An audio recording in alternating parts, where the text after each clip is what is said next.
गल आपां अज डायरैक्टरी दी करांगे डॉस दे विच। ठीक है, डॉस मोड मैं ऑलरेडी ओपन किया होया, आपां सीख चुके हैं भी आ जी टास्क बार है CMD इत्ते लिख के या कमांड इत्ते टाइप करके आपां ओपन कर सकते हैं। ठीक है, ड्राइव चेंज करनी भी तुहानूं दस दी गई है। सो अपनी गल हुई सी भी आ जिहड़ा DIR है डायरैक्टरीज कहंदे आ, जिद्दां विंडोज़ दे विच फोल्डर कहने आ, डॉस दे विच इहनूं डायरैक्टरी कह दिता जाता। विंडोज़ 'च आपां फोल्डर बनाने की गल की हुई है, राइट क्लिक करते हैं, फोल्डर क्रिएट न्यू फोल्डर आपां क्रिएट कर लेने, फोल्डर के अंदर फोल्डर बना लेने। ठीक है, फिर मैं एक उदाहरण दी सी भी जिवें आपां फोन दे विच भी फोल्डर बनाने, फोल्डर बनाउंदे क्यों आ, जां आपां डॉस 'च गल करिए डायरैक्टरी बनाउंदे क्यों आ। ਆਪਾਂ अपना काम नूं तरतीबबद्ध तरीके नाल एक सिस्टमैटिक वे नाल रखना, जो लभण दी आसानी रहे। जिवें मैं अगे भी उदाहरण दित्ती सी भी जिद्दां फोन है उहदे विच मैसेजेस दा फोल्डर है, उहदे अंदर फिर सब फोल्डर एक होर बने आ, एक आउटबॉक्स। ठीक है, एक इनबॉक्स दे विच आए हुए मैसेजेस ने, आउटबॉक्स गए हुए मैसेजेस ने। ठीक है, सो वो इदां लभण दे विच आसानी रहिंदी, आपां अपना काम एक सिस्टमैटिक वे दे विच रख सकते हैं। इस तरह डॉस के उस चीज़ को डायरैक्टरी कह दिता जाता। हुण जिवें आ गल हुई है भी इत्थे तां आपां नूं हर चीज़ की कमांड देनी पै रही है, तो डायरैक्टरी बनाउण दे लई भी कमांडां जिहड़ियां ने डॉस दीयां, वो डायरैक्टरी बनाउण दे लई भी जिहड़ियां कमांड्स ने वो डॉस दे विच हैगियां ने। सो डायरैक्टरी नूं बच्चों क्रिएट करन दे लई कमांड है जी MD, मेक डायरैक्टरी। डायरैक्टरी जिहदा तुसीं नां रखना चाहुंदे हो, फॉर एग्जाम्पल ਆਪਾਂ ਮੈਮਰੀ रख ਲੈਂਦੇ ਆ, MEMORY, ਮੈਮਰੀ। ਇਸ ਨਾਂ ਦੀ ਡਾਇਰੈਕਟਰੀ ਬਣਾਉਣੀ ਆ, ਉਹ ਨੇਮ ਦੇਤਾ, ਐਂਟਰ ਪ੍ਰੈਸ ਕੀਤਾ, ਡਾਇਰੈਕਟਰੀ ਕ੍ਰੀਏਟ ਹੋ ਚੁੱਕੀ ਆ। ਚੈੱਕ ਕਰਨ ਦਾ ਮੈਥਡ ਉਹੀ ਹੈ DIR, ਜਿਹਦੇ ਨਾਲ ਲਿਸਟ ਚੈੱਕ ਕਰ ਸਕਦੇ ਹੋ। ਇੱਥੇ ਆਪਾਂ ਦੇਖੀਏ ਹੁਣ ਜਿਹੜੀ ਮੈਂ ਮੈਮਰੀ ਨਾਂ ਦੀ ਡਾਇਰੈਕਟਰੀ ਬਣਾਈ ਆ, ਠੀਕ ਹੈ, ਨੈਚੁਰਲੀ ਉਹਦੇ ਫਰੰਟ ਤੇ DIR ਵੀ ਲਿਖਿਆ ਹੈਗਾ। ਆਪਾਂ ਚੈੱਕ ਕਰਦੇ ਹਾਂ, ਦੇਖੋ ਮੈਮਰੀ ਨਾਂ ਦੀ ਡਾਇਰੈਕਟਰੀ ਕ੍ਰੀਏਟ ਹੋਈ ਆ, ਉਹਦੇ ਫਰੰਟ ਤੇ ਹੁਣ DIR ਲਿਖਿਆ ਆਇਆ ਹੋਇਆ। ਠੀਕ ਹੈ, ਸੋ ਉਹ ਜਿਹੜੀ ਆ ਫਾਈਲ ਹੈ ਉਹਦੇ ਫਰੰਟ ਤੇ ਜਿਹੜੀ ਆਪਾਂ ਕਾਪੀ ਕਰਨ ਨਾਲ ਬਣਾਉਂਦੇ ਆ, ਉਹਦੇ ਫਰੰਟ ਤੇ ਕੁਛ ਨਹੀਂ ਇੱਦਾਂ ਲਿਖਿਆ ਹੁੰਦਾ। ਔਰ ਜੇ ਤੁਸੀਂ ਡਾਇਰੈਕਟਰੀ ਕ੍ਰੀਏਟ ਕਰਦੇ ਹੋ ਉਹਦੇ ਫਰੰਟ ਤੇ DIR ਲਿਖਿਆ ਆਉਂਦਾ ਹੈ। ਔਰ ਇਹ ਵਿੰਡੋਜ਼ ਵੀ ਸ਼ੋ ਹੋਏਗਾ। ਜੇ ਉੱਥੇ ਤੁਸੀਂ D ਡਰਾਈਵ ਐਕਸਪਲੋਰ ਕਰੋਗੇ, ਮੈਮਰੀ ਨਾਂ ਦਾ ਉੱਥੇ ਤੁਹਾਨੂੰ ਐਜ਼ ਏ ਫੋਲਡਰ ਸ਼ੋ ਕਰੇਗਾ। ਠੀਕ ਹੈ, ਕਿਉਂਕਿ ਆਪਣੀ ਗੱਲ ਹੋ ਚੁੱਕੀ ਹੈ, ਜੋ ਵੀ ਵਰਕ ਹੋ ਰਿਹਾ ਐਕਚੁਅਲੀ ਹੋ ਤਾਂ ਉਹ ਜਿਹੜਾ ਹੈ ਆਪਣੀਆਂ ਹਾਰਡ ਡਿਸਕ ਤੇ ਹੋ ਰਿਹਾ ਨਾ। ਸੋ ਵਿੰਡੋਜ਼ ਦੇ ਵਿੱਚ ਆਪਾਂ ਨੂੰ ਚੈੱਕ ਕਰਨ ਦਾ ਮੈਥਡ ਜਾਂ ਕੰਮ ਕਰਨ ਦਾ ਮੈਥਡ ਹੋਰ ਹੋ ਜਾਂਦਾ, ਡੌਸ ਦੇ ਵਿੱਚ ਚੈੱਕ ਕਰਨ ਜਾਂ ਉਹਦਾ ਕੰਮ ਕਰਨ ਦਾ ਮੈਥਡ ਹੋਰ ਹੋ ਜਾਂਦਾ। ਹੁਣ ਆ ਦੇਖੋ ਮੈਮਰੀ ਨਾਂ ਦੀ ਡਾਇਰੈਕਟਰੀ ਕ੍ਰੀਏਟ ਹੋ ਚੁੱਕੀ, ਜਿਹਨੂੰ ਕਿ ਵਿੰਡੋਜ਼ ਦੇ ਵਿੱਚ ਅਸੀਂ ਫੋਲਡਰ ਵੀ ਕਹਿ ਦਿੰਦੇ ਹਾਂ। ਚਲੋ ਆਪਾਂ ਡੌਸ ਦੀ ਗੱਲ ਕਰ ਰਹੇ ਹਾਂ, ਆਪਾਂ ਇਹਨੂੰ ਹੁਣ ਇੱਥੇ ਡਾਇਰੈਕਟਰੀ ਮੰਨ ਕੇ ਚੱਲਣਾ ਹੈ। ਠੀਕ ਹੈ, ਸੋ ਮੈਮਰੀ ਨਾਂ ਦੀ ਡਾਇਰੈਕਟਰੀ ਕ੍ਰੀਏਟ ਹੋ ਗਈ। ਹੁਣ ਡਾਇਰੈਕਟਰੀ ਨੂੰ ਆਪਾਂ ਓਪਨ ਕਰਨਾ। ਠੀਕ ਹੈ, ਉੱਥੇ ਡਬਲ ਕਲਿੱਕ ਕਰ ਲੈਂਦੇ ਹਾਂ ਵਿੰਡੋਜ਼ ਦੇ। ਇੱਥੇ ਕਮਾਂਡ ਬਣੀ ਹੋਈ ਆ ਜੀ CD, ਚੇਂਜ ਡਾਇਰੈਕਟਰੀ। ਜਿਹੜੀ ਡਾਇਰੈਕਟਰੀ ਦੇ ਅੰਦਰ ਜਾਣਾ MEMORY, ਉਹ ਨੇਮ ਦੇ ਦੇਣਾ ਜੀ, ਐਂਟਰ ਪ੍ਰੈਸ ਕੀਤਾ। ਜਿਹੜਾ ਤੁਹਾਡਾ ਕਮਾਂਡ ਪ੍ਰੌਂਪਟ ਹੈ ਉਹਦੇ ਵਿੱਚ, ਠੀਕ ਹੈ, ਤੁਹਾਡਾ ਡਾਇਰੈਕਟਰੀ ਦਾ ਨੇਮ ਆ ਜਾਏਗਾ। ਹੁਣ ਅਸੀਂ ਮੈਮਰੀ ਨਾਂ ਦੀ ਡਾਇਰੈਕਟਰੀ ਦੇ ਵਿੱਚ ਬੈਠੇ ਹਾਂ। ਠੀਕ ਹੈ, ਹੁਣ ਇਹਦੇ ਵਿੱਚ ਤੁਸੀਂ ਕੋਈ ਫਾਈਲਾਂ ਰੱਖਣੀਆਂ ਨੇ, ਕੋਈ ਆਪਣੀਆਂ ਫਾਈਲਾਂ ਕ੍ਰੀਏਟ ਕਰਨੀਆਂ, ਜਾਂ ਇੱਕ ਸਬ ਕੋਈ ਹੋਰ ਇਹਦੇ ਅੰਦਰ ਡਾਇਰੈਕਟਰੀ ਕ੍ਰੀਏਟ ਕਰਨੀ ਆ। ਜਿਵੇਂ ਮੈਮਰੀ ਹੈ ਉਹਦੇ ਅੰਦਰ ਆਪਾਂ ਮੰਨ ਲਓ ਇੱਕ ਸੈਕੰਡਰੀ ਮੈਮਰੀ ਨਾਂ ਦੀ ਡਾਇਰੈਕਟਰੀ ਤਿਆਰ ਕਰਨੀ ਆ, ਤਾਂ ਫਿਰ ਉੱਥੇ MD। ਠੀਕ ਹੈ ਜੀ, ਸੈਕੰਡਰੀ ਮੈਮਰੀ ਨੂੰ ਆਪਾਂ ਸ਼ਾਰਟ 'ਚ ਲਿਖ ਲੈਂਦੇ ਹਾਂ SM, ਸੈਕੰਡਰੀ ਮੈਮਰੀ। ਠੀਕ ਹੈ, ਸੋ ਐਂਟਰ ਕੀਤਾ, ਇਹ ਡਾਇਰੈਕਟਰੀ ਕ੍ਰੀਏਟ ਹੋ। ਹੁਣ ਇਹਦੀ ਲਿਸਟ ਚੈੱਕ ਕਰ ਸਕਦੇ ਹਾਂ, DIR ਮੈਮਰੀ ਦੀ ਲਿਸਟ ਚੈੱਕ ਕਰਾਂਗੇ। ਆਹ ਦੇਖੋ SM ਨਾਂ ਦੀ ਇੱਕ ਡਾਇਰੈਕਟਰੀ ਆ ਬਾਈ ਡਿਫੌਲਟ ਪਹਿਲਾਂ ਤੋਂ ਹੀ ਕੰਪਿਊਟਰ ਦੇ ਵਿੱਚ ਇਹ ਜਿਹੜੀ ਹੈ ਇਹਦੀ ਮੈਮਰੀ ਦੇ ਵਿੱਚ ਬਣੀਆਂ ਹੋਈਆਂ, ਬਟ ਜਿਹੜੀ ਆਪਾਂ ਕ੍ਰੀਏਟ ਕੀਤੀ ਆ ਹੁਣ ਇਹ ਇਸ ਮੈਮਰੀ ਨਾਂ ਦੀ ਡਾਇਰੈਕਟਰੀ ਦੇ ਵਿੱਚ, ਉਹ ਹੈ ਆਹ SM ਨਾਂ ਦੀ ਸਬ ਡਾਇਰੈਕਟਰੀ ਜਿਹੜੀ ਹੈ ਆਪਾਂ ਕ੍ਰੀਏਟ ਕੀਤੀ ਹੈ। ਸਬ ਡਾਇਰੈਕਟਰੀ ਦੇ ਨਾਲ ਕੁਝ ਘਬਰਾਉਣਾ ਨਹੀਂ ਵੀ ਸਬ ਡਾਇਰੈਕਟਰੀ ਕੀ ਹੈ। ਡਾਇਰੈਕਟਰੀ ਦੇ ਅੰਦਰ ਜਿਹੜੀ ਡਾਇਰੈਕਟਰੀ ਬਣ ਗਈ, ਜਿਵੇਂ ਫੋਲਡਰ ਦੇ ਅੰਦਰ ਫੋਲਡਰ ਬਣਿਆ ਉਹਨੂੰ ਆਪਾਂ ਕੀ ਕਹਿ ਦਿੰਦੇ ਹਾਂ, ਸਬ ਫੋਲਡਰ। ਡਾਇਰੈਕਟਰੀ ਦੇ ਅੰਦਰ ਜਿਹੜੀ ਡਾਇਰੈਕਟਰੀ ਬਣ ਗਈ ਉਹਨੂੰ ਕੀ ਕਹਾਂਗੇ, ਸਬ ਡਾਇਰੈਕਟਰੀ। ਬਣਾਉਣ ਦਾ ਤਰੀਕਾ ਉਹੀ ਹੈ MD ਕਮਾਂਡ, ਮੇਕ ਡਾਇਰੈਕਟਰੀ। ਠੀਕ ਹੈ ਜੀ, ਹੁਣ ਮੰਨ ਕੇ ਚੱਲੋ SM ਸੈਕੰਡਰੀ ਮੈਮਰੀ ਨਾਂ ਦੀ ਡਾਇਰੈਕਟਰੀ ਹੈ, ਇਹਦੇ ਅੰਦਰ ਕੋਈ ਫਾਈਲ ਰੱਖਣੀ ਆ ਤੁਸੀਂ, ਕੋਈ ਆਪਣੀ ਟੈਕਸਟ ਫਾਈਲ ਕ੍ਰੀਏਟ ਕਰਕੇ। ਸੋ ਆਪਾਂ ਨੂੰ ਫਿਰ ਇਹਦੇ ਵਿੱਚ ਵੀ ਜਾਣਾ ਪਊਗਾ। ਸੋ CD SM, CD means change directory.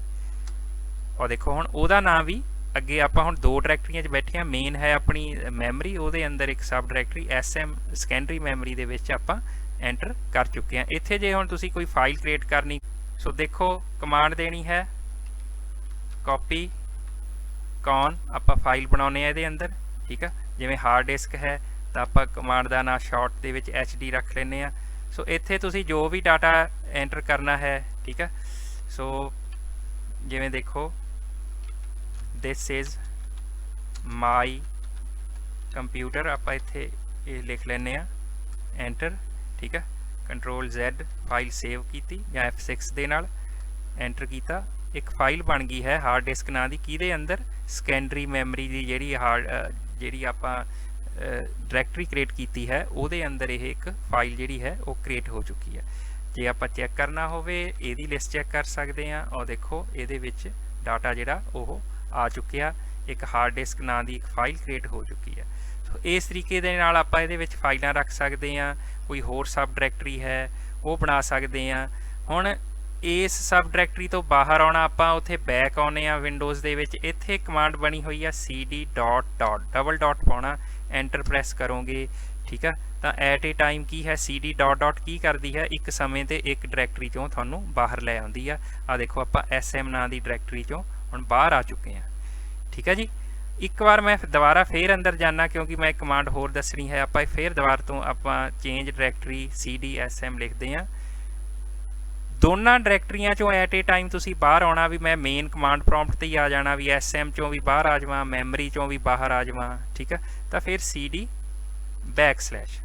cd backslash ਪਾਉਣ ਦੇ ਨਾਲ ਤੁਸੀਂ ਐਟ ਏ ਟਾਈਮ 1 2 3 ਜਾਂ ਇਹ ਤੋਂ ਜ਼ਿਆਦਾ ਜਿੰਨੀਆਂ ਸਬ ਡਾਇਰੈਕਟਰੀਆਂ 'ਚ ਬੈਠੇ ਹੋ, ਜਾਂ ਡਾਇਰੈਕਟਰੀ ਤੋਂ ਬਾਅਦ ਜਿੰਨੀਆਂ ਹੋਰ ਸਬ ਡਾਇਰੈਕਟਰੀ ਤੁਸੀਂ ਐਂਟਰ ਕਰੇ ਹੋਏ ਹੋ, ਤੁਸੀਂ ਇੱਕ ਕਮਾਂਡ ਦੇ ਨਾਲ ਹੀ, ਠੀਕ ਹੈ, ਸਾਰੀਆਂ ਡਾਇਰੈਕਟਰੀ ਚੋਂ ਬਾਹਰ ਆ ਸਕਦੇ ਹੋ। ਸੋ cd ਤੇ cd ਬੈਕਸਲੈਸ਼ ਕੀ ਅੰਤਰ ਹੋਇਆ, cd ਜਿਹੜੀ ਹੈ ਇੱਕ ਵਕਤ ਤੇ ਇੱਕ ਡਾਇਰੈਕਟਰੀ ਚੋਂ ਬਾਹਰ ਆਉਂਦੀ ਹੈ, cd ਬੈਕਸਲੈਸ਼ ਨਾਲੋਂ ਇੱਕ ਵਕਤ ਤੇ ਅਸੀਂ ਜਿੰਨੀਆਂ ਸਬ ਡਾਇਰੈਕਟਰੀ 'ਚ ਬੈਠੇ ਹਾਂ ਉਹ ਇੱਕ ਵਕਤ ਤੇ ਹੀ ਸਾਨੂੰ ਮੇਨ ਕਮਾਂਡ ਪ੍ਰੋਂਪਟ ਤੇ ਲੈ ਆਉਂਦਾ, ਠੀਕ ਹੈ ਜੀ। ਹੁਣ ਕਮਾਂਡ ਹੈ ਜੇ ਅਸੀਂ ਆਪਣੀ ਜਿਵੇਂ ਉੱਥੇ ਫਾਈਲ ਡਿਲੀਟ ਕੀਤੀ ਸੀ, ਇੱਥੇ ਆਪਾਂ ਡਾਇਰੈਕਟਰੀ ਨੂੰ ਰਿਮੂਵ ਕਰਨਾ ਹੋਵੇ, ਇੱਥੇ ਰਿਮੂਵ ਕਰਨਾ ਕਹਿੰਦੇ ਆ। ਸੋ ਰਿਮੂਵ ਕਰਨ ਦੇ ਲਈ RD ਰਿਮੂਵ ਡਾਇਰੈਕਟਰੀ। ਸੋ ਮੈਂ ਦੇਖੋ RD ਆਪਾਂ ਇਸ ਡਾਇਰੈਕਟਰੀ ਨੂੰ ਰਿਮੂਵ ਕਰਨਾ।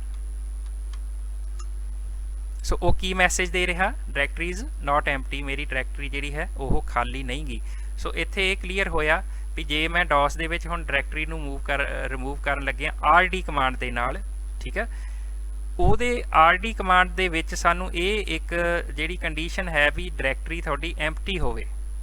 ਸੋ ਐਮਪਟੀ ਕਰਨ ਲਈ ਸਾਨੂੰ ਉਹਦੇ ਅੰਦਰ ਜਾਣਾ ਪਏਗਾ। ਕਿੱਦਾਂ, cd ਮੈਮਰੀ ਅੰਦਰ ਗਏ, ਲਿਸਟ ਚੈੱਕ ਕਰੋ ਵੀ ਇਹਦੇ ਵਿੱਚ ਕੀ ਕੁਛ ਹੈ। ਇਹਦੇ ਵਿੱਚ ਦੇਖਿਆ SM ਨਾਂ ਦੀ ਇੱਕ ਆ ਦੇਖੋ ਸਬ ਡਾਇਰੈਕਟਰੀ ਬਣੀ ਹੋਈ ਆ, ਠੀਕ ਹੈ। ਸੋ ਮੈਨੂੰ ਇਹਦੇ ਵੀ ਅੰਦਰ ਜਾਣਾ ਪਏਗਾ, ਵੀ ਉਹ ਵੀ ਦੇਖਣੀ ਪਏਗੀ ਵੀ ਉਹਦੇ ਅੰਦਰ ਤਾਂ ਨਹੀਂ ਕੁਛ ਹੈ। ਸੋ ਮੈਂ SM ਐਂਟਰ ਕਰਕੇ ਲਿਸਟ ਚੈੱਕ ਕੀਤੀ, ਉਹਦੇ ਵਿੱਚ ਇੱਕ ਫਾਈਲ ਚੈੱਕ ਕਰਾ ਰਿਹਾ, ਦਿਖਾ ਰਿਹਾ ਸਾਨੂੰ ਲਿਸਟ ਦੇ ਵਿੱਚ HD ਨਾਂ ਦੀ, ਕੋਈ ਹੋਰ ਡਾਇਰੈਕਟਰੀ ਨਹੀਂ ਦਿਖਾ ਰਿਹਾ। ਸੋ ਇੱਕ ਫਾਈਲ ਹੈ। ਸੋ ਇਹ ਫਾਈਲ ਨੂੰ ਪਹਿਲਾਂ ਮੈਨੂੰ ਡਿਲੀਟ ਕਰਨਾ ਪਊ। ਐਮਪਟੀ ਆਪਾਂ ਨੂੰ ਐਮਪਟੀ ਦਾ ਪ੍ਰੋਸੀਜਰ ਚਲਾ ਰਹੇ ਹਾਂ, ਸਾਰੀ ਨੂੰ ਮੈਂ ਐਮਪਟੀ ਕਰਨਾ। del HD ਲਿਸਟ ਚੈੱਕ ਕਰ ਲਓ, ਦੇਖੋ ਫਾਈਲ ਹੁਣ ਜਾ ਚੁੱਕੀ ਆ, ਕੋਈ ਫਾਈਲ ਨਹੀਂ ਰਹੀ। ਹੁਣ ਇਹ ਤੋਂ ਬਾਹਰ ਆ ਜਾਂਦੇ ਆ, ਇਹ ਖਾਲੀ ਕਰ ਲਈ ਹੈ cd ਉਸ ਸਬ ਡਾਇਰੈਕਟਰੀ ਚੋਂ ਅਸੀਂ ਬਾਹਰ ਆ ਗਏ ਹਾਂ, ਉਹ ਖਾਲੀ ਕਰ ਚੁੱਕੇ ਹੋਏ ਆ, ਠੀਕ ਆ। ਸੋ ਪਹਿਲਾਂ ਜਿਹੜੀ ਡਾਇਰੈਕਟਰੀ ਦੇ ਅੰਦਰ ਸਬ ਡਾਇਰੈਕਟਰੀ ਸੀ, ਇੱਕ ਹੋਰ ਡਾਇਰੈਕਟਰੀ ਸੀ, ਕਹਿਣ ਤੋਂ ਭਾਵ ਉਹਨੂੰ ਖਾਲੀ ਕੀਤਾ, ਐਮਪਟੀ ਕੀਤਾ, ਫਿਰ ਉਹਨੂੰ ਪਹਿਲਾਂ ਰਿਮੂਵ ਕਰਨਾ ਪੈਣਾ ਕਿਉਂਕਿ ਉਹ ਵੀ ਅੰਦਰ ਇੱਕ ਡਾਇਰੈਕਟਰੀ ਬਣੀ ਹੋਈ ਆ। ਡਾਇਰੈਕਟਰੀ ਦੇ ਲਈ RD ਕਮਾਂਡ ਹੈ ਰਿਮੂਵ ਕਰਨ ਲਈ, RD SM ਐਮਪਟੀ ਆਪਾਂ ਕਰ ਚੁੱਕੇ ਹਾਂ। ਔਰ ਦੇਖੋ ਹੁਣ ਕੋਈ ਮੈਸੇਜ ਨਹੀਂ ਆਇਆ, ਠੀਕ ਆ। ਔਰ ਉਹ SM ਨਾਂ ਦੀ ਜਿਹੜੀ ਮੈਮਰੀ ਦੇ ਅੰਦਰ ਇੱਕ ਹੋਰ ਡਾਇਰੈਕਟਰੀ ਬਣਾਈ ਸੀ ਉਹ ਆਪਾਂ ਪਹਿਲਾਂ ਰਿਮੂਵ ਕੀਤੀ। ਕਿਉਂ ਕਰਨੀ ਪੈਣੀ, ਕਿਉਂਕਿ ਜੇ ਮੈਮਰੀ ਨੂੰ ਵੀ ਰਿਮੂਵ ਕਰਨਾ ਫਿਰ ਮੈਸੇਜ ਆ ਜਾਣਾ ਵੀ ਅੰਦਰ ਇੱਕ ਕੁਛ ਤੁਹਾਡੇ ਕੋਲ ਇਹਦੇ ਵਿੱਚ ਜਿਹੜਾ ਹੈ ਤੁਹਾਡੇ ਕੋਲ ਸਬ ਡਾਇਰੈਕਟਰੀ ਜਾਂ ਫਾਈਲਾਂ ਵਗੈਰਾ ਪਈਆਂ ਨੇ। ਸੋ ਆਪਾਂ ਨੂੰ ਪਹਿਲਾਂ ਅੰਦਰੋਂ ਸਾਰਾ ਜਿਹੜਾ ਹੈ ਉਹ, ਜੇ ਫਾਈਲਾਂ ਨੇ ਤਾਂ ਡਿਲੀਟ ਕਰਨਾ ਪਊ, ਡਾਇਰੈਕਟਰੀਆਂ ਨੇ ਤਾਂ ਰਿਮੂਵ ਕਰਨਾ ਪਊਗਾ, ਠੀਕ ਹੈ। ਇਸ ਤਰੀਕੇ ਨਾਲ ਆਪਾਂ ਹੁਣ ਲਿਸਟ ਚੈੱਕ ਕਰਦੇ ਹਾਂ, ਠੀਕ ਹੈ ਜੀ। ਆ ਦੇਖੋ ਮੈਮਰੀ ਨਾਂ ਦੀ ਹੁਣ ਜਿਹੜੀ ਮੇਨ ਡਾਇਰੈਕਟਰੀ ਆ ਉਹ ਵੀ ਹੁਣ ਖਾਲੀ ਹੋ ਚੁੱਕੀ ਆ, ਕਿਉਂਕਿ ਉਹਦੇ ਅੰਦਰ ਜਿਹੜੀ SM ਨਾਂ ਦੀ ਸਬ ਡਾਇਰੈਕਟਰੀ ਸੀ ਉਹਨੂੰ ਵੀ ਅੰਦਰ ਜਾ ਕੇ ਐਮਪਟੀ ਕਰਕੇ ਮੈਂ ਬਾਹਰ ਆ ਕੇ ਉਹਨੂੰ ਰਿਮੂਵ ਕੀਤਾ। ਬਾਹਰ ਜ਼ਰੂਰ ਆ ਜਾਣਾ, ਖਾਲੀ ਕਰਕੇ ਉਸ ਡਾਇਰੈਕਟਰੀ ਤੋਂ ਬਾਹਰ ਆ ਜਾਣਾ। ਹੁਣ ਇਹ ਖਾਲੀ ਆ, ਦੇਖੋ ਆਪਾਂ ਇਹ ਤੋਂ ਵੀ ਬਾਹਰ ਆਵਾਂਗੇ, cd ਬਾਹਰ ਆ ਗਏ। ਹੁਣ RD ਕਿਉਂਕਿ ਹੁਣ ਬਿਲਕੁਲ ਐਮਪਟੀ ਆ, ਆ ਦੇਖੋ ਹੁਣ ਕੋਈ ਮੈਸੇਜ ਨਹੀਂ ਦਿੱਤਾ, ਜਿਹੜਾ ਆਪਾਂ ਨੂੰ ਮੈਸੇਜ ਉਹਨੇ ਸ਼ੁਰੂ ਤੇ ਦੇਤਾ ਸੀ ਬਈ ਤੁਹਾਡੀ ਡਾਇਰੈਕਟਰੀ ਜਿਹੜੀ ਹੈ ਉਹ ਐਮਪਟੀ ਨਹੀਂ ਗੀ। ਹੁਣ ਆਪਾਂ ਨੂੰ ਮੈਸੇਜ ਨਹੀਂ ਦਿੱਤਾ, ਹੁਣ ਉਹਨੇ ਰਿਮੂਵ ਕਰ ਦਿੱਤੀ ਹੈ। ਲਿਸਟ ਚੈੱਕ ਕਰਕੇ ਦੇਖ ਸਕਦੇ ਹਾਂ। ਠੀਕ ਹੈ ਜੀ, ਆ ਦੇਖੋ ਇੱਥੇ ਮੈਮਰੀ ਨਾਂ ਦੀ ਜਿਹੜੀ ਡਾਇਰੈਕਟਰੀ ਆਪਾਂ ਨੂੰ ਸ਼ੋਅ ਕਰ ਰਿਹਾ ਸੀ, ਹੁਣ ਉਹ ਇਸ ਵੇਲੇ ਨਹੀਂ ਸ਼ੋਅ ਕਰ ਰਿਹਾ ਕਿਉਂਕਿ ਉਹ ਰਿਮੂਵ ਹੋ ਚੁੱਕੀ ਹੈ। ਸੋ ਇਸ ਤਰੀਕੇ ਦੇ ਨਾਲ ਇਹ ਸਾਰਾ ਡਾਇਰੈਕਟਰੀ ਦਾ ਸਿਸਟਮ ਚੱਲਦਾ। ਬਣਾਉਣ ਦੇ ਲਈ ਹੈ md ਮੇਕ ਡਾਇਰੈਕਟਰੀ ਕਮਾਂਡ, ਅੰਦਰ ਐਂਟਰ ਹੋਣ ਲਈ cd ਕਮਾਂਡ ਹੈ, ਚੇਂਜ ਡਾਇਰੈਕਟਰੀ। ਡਾਇਰੈਕਟਰੀ ਤੋਂ ਬਾਹਰ ਆਉਣ ਦੇ ਲਈ, ਇੱਕ ਡਾਇਰੈਕਟਰੀ ਤੋਂ ਬਾਹਰ ਆਉਣਾ ਤਾਂ cd ਡਾਟ ਹੈ, ਇੱਕ ਤੋਂ ਜ਼ਿਆਦਾ ਡਾਇਰੈਕਟਰੀ 'ਚ ਬੈਠੇ ਹਾਂ ਇੱਕ ਵਕਤ ਤੇ ਹੀ ਬਾਹਰ ਆ ਜਾਣਾ ਤਾਂ cd ਬੈਕਸਲੈਸ਼ ਹੈ। ਔਰ ਜਦੋਂ ਡਾਇਰੈਕਟਰੀ ਨੂੰ ਫਿਰ ਤੁਸੀਂ ਰਿਮੂਵ ਕਰਨਾ rd command, remove directory command ਦੇ ਨਾਲ, ਤਾਂ ਉੱਥੇ ਯਾਦ ਰੱਖੋ ਵੀ ਡਾਇਰੈਕਟਰੀ ਤੁਹਾਡੀ ਐਮਪਟੀ ਹੋਵੇ। ਜਿਹਨੂੰ ਤੁਸੀਂ ਰਿਮੂਵ ਕਰਨ ਜਾ ਰਹੇ ਹੋ ਉਹ ਸਾਨੂੰ ਅੰਦਰ ਜਾ ਕੇ ਫਿਰ ਉਹ ਐਮਪਟੀ ਕਰਨੀ ਪਊਗੀ, ਬਾਹਰ ਆ ਕੇ ਫਿਰ ਉਹਨੂੰ ਰਿਮੂਵ 1 ਬਾਏ 1 ਪਿੱਛੇ ਨੂੰ ਰਿਮੂਵ ਕਰਦੇ ਆਵਾਂਗੇ, ਫਿਰ ਆਪਾਂ ਮੇਨ ਜਿਹੜੀ ਹੈ ਡਾਇਰੈਕਟਰੀ ਉਹਨੂੰ ਰਿਮੂਵ ਕਰ ਸਕਦੇ ਹਾਂ। ਸੋ ਬੱਚਿਓ ਇਹ ਕੁਛ ਜਿਹੜੀਆਂ ਕਮਾਂਡਸ ਨੇ ਇਸ ਤਰੀਕੇ ਨਾਲ ਡਾਇਰੈਕਟਰੀਜ਼ ਜਿਹੜੀ ਹੈ ਕ੍ਰੀਏਟ ਹੁੰਦੀ ਆ, ਜਿਨ੍ਹਾਂ ਦੇ ਨਾਲ ਆਪਾਂ ਅੱਜ ਵਰਕ ਕੀਤਾ। ਉਮੀਦ ਆ ਹੁਣ ਤੁਸੀਂ ਵੀ ਇੱਦਾਂ ਡਾਇਰੈਕਟਰੀ ਜਿਹੜੀ ਹੈ ਤੁਹਾਨੂੰ ਦਿਆਂਗੇ ਐਕਸਰਸਾਈਜ਼, ਠੀਕ ਹੈ, ਤੁਸੀਂ ਕ੍ਰੀਏਟ ਕਰੋਗੇ, ਠੀਕ ਹੈ, ਕਰਕੇ ਦੇਖੋਗੇ, ਬਣਾ ਕੇ ਦੇਖੋਗੇ ਅੰਦਰ ਕਿਵੇਂ ਐਂਟਰ ਹੁੰਦੇ ਆ, ਕਿਵੇਂ ਵਰਕ ਰੱਖਿਆ ਜਾਂਦਾ, ਬਾਹਰ ਕਿਵੇਂ ਆਉਣਾ, ਰਿਮੂਵ ਕਰਨ ਵੇਲੇ ਕਿਵੇਂ ਧਿਆਨ ਰੱਖਣਾ। ਠੀਕ ਹੈ, ਸੋ ਇਹ ਅੱਜ ਦਾ ਆਪਣਾ ਡਾਇਰੈਕਟਰੀ ਦਾ ਜਿਹੜਾ ਚੈਪਟਰ ਸੀਗਾ, ਉਮੀਦ ਹੈ ਤੁਹਾਨੂੰ ਸਮਝ ਲੱਗ ਗਈ ਹੋਵੇ। ਓਕੇ।